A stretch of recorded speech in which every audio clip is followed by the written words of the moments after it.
Humans of planet Earth, welcome back to JRE in a nutshell. I am your host Rafa, and today we're gonna talk about the interview with Jonathan Haidt, a psychologist, professor, and he wrote a book about social media addiction in kids. The subject very interesting, actually. The guy, I'll tell you about him in a minute. Before, please don't forget to like, subscribe, press that bell, and tell your friends. I am in all of the social media, so follow me, share, all that cool stuff.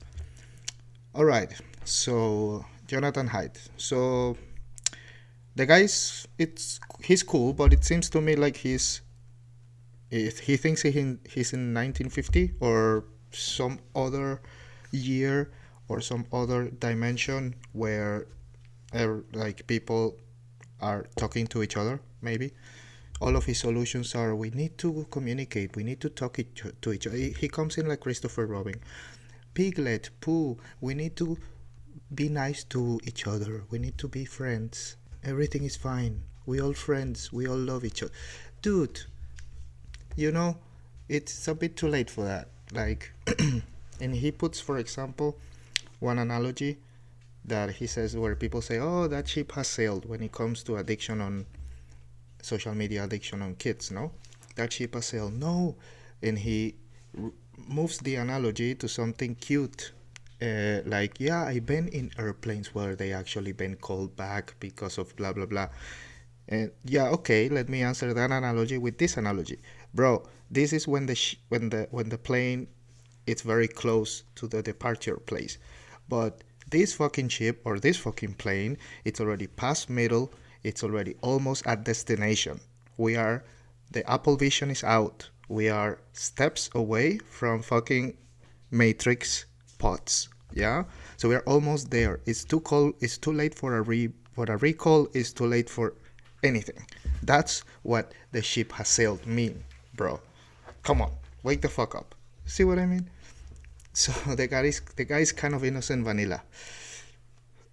So of course the influence that COVID had on social media addiction and how he said in his book in 2019 how we should start reducing social media on kids right now, and then COVID happened and amplified that by a million. So everything pretty fucked up. And one of his solutions, he says that yeah, so if kids cannot use social media, what are they gonna do with that free time? They're not gonna stay at home and look at the ceiling, etc. They should be left unsupervised. They should be allowed to go and play and be kids and have sleepovers and go on picnics and have Boy Scout shit and blah blah blah. And I'm sitting there and I'm asking myself, and I'm sure Joe is also, he's just too polite to say it, like, dude, haven't you fucking seen the sound of freedom? What the fuck are you talking about, man? We cannot even trust the teachers anymore. And you're talking about academia, like wokeness in academia. And we can't, what are you talking about? Leave our kids unsupervised. I wish. I'm not a I don't want to be, or I'm not a overprotective parent.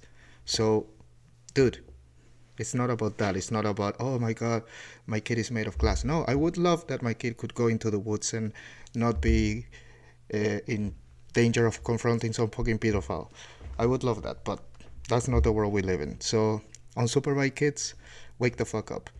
Uh, Immediately after that, because of that, they start talking about maps, and every time they're gonna mention it, I'm gonna mention it because we need to bring awareness to this shit.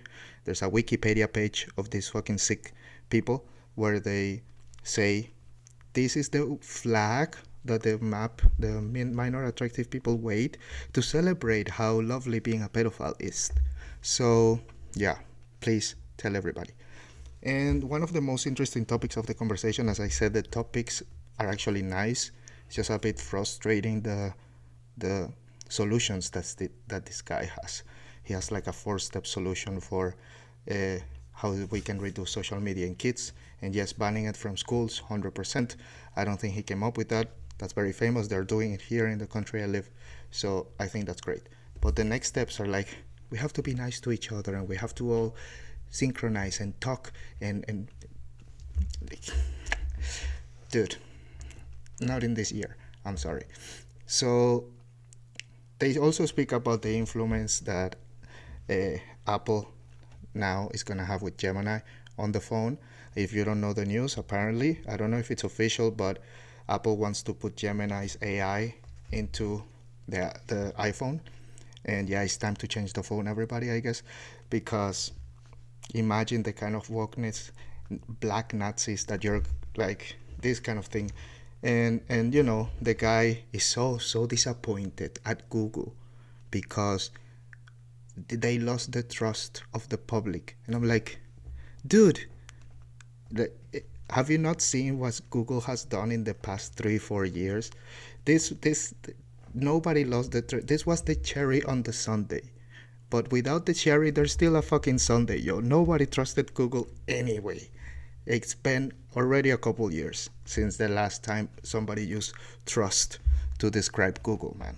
So, again, get on your fucking DeLorean or Interstellar for a couple hours up there and come back to 2024, my friend. We are here. So, yeah. Well, the topics are nice, but the dude is kind of frustrating. So 3 nuts for the guy.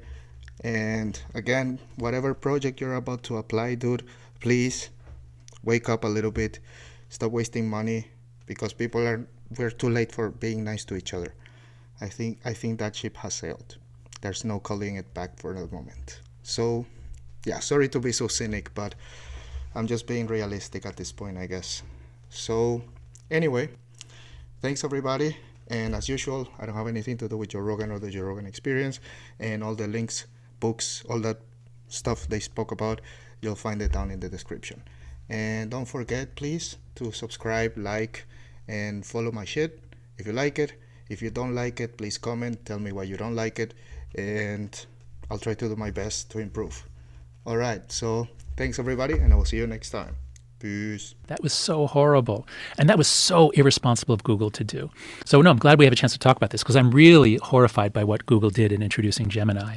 And just to give a little background here, so I'm sure many of your listeners know, Google Gemini was programmed to answer in ways that basically, the most extreme DEI officer would demand that people speak. And so, if you ask for a picture of the founding fathers, they're multiracial or all black. This is just Nazi soldiers. Even Nazis had to be multiracial or black. So there's 2 things to say about this. The first is that Google must be an unbelievably stupid company. Like, did nobody test this before they released it to the public? And obviously Google is not a stupid company, which leads me to my next conclusion, which is if Google did such a stupid thing, so disgraced its product that it's banking so much on, I mean, it depends a lot on the success of Gemini, and now they've alienated half the country right away on the first day, practically they alienated them. They couldn't be that stupid. I think what's happening to them is what happened to us in universities, which is what I've called structural stupidity. So you have very smart people, but if anyone questions a DEI-related policy on campus, they would get attacked. And that's what most of the early blowups were. I think you probably had Brett Weinstein on here. Mm-hmm. That's what Erica Christakis at Yale and Nicholas Christakis at Yale. If people wrote these thoughtful, caring memos about opposing a policy, there would be a conflagration, they'd be attacked, and they would sometimes lose their jobs. So that's what happened to us in universities in 2015 to usher in our now 9 years of insanity, which I think might be ending. I think the last fall was so humiliating for higher ed that I think we might be at a turning point. But my point is for Google. I suspect that Google was suffering from an extreme case of structural stupidity because surely a lot of those engineers could see that this is terrible. This is a massive violation of the truth, and part of Google's brand is truth and trust. So I suspect they were just afraid to say anything. And that's why Google made this colossal blunder of introducing, woke AI at a time when we desperately need to trust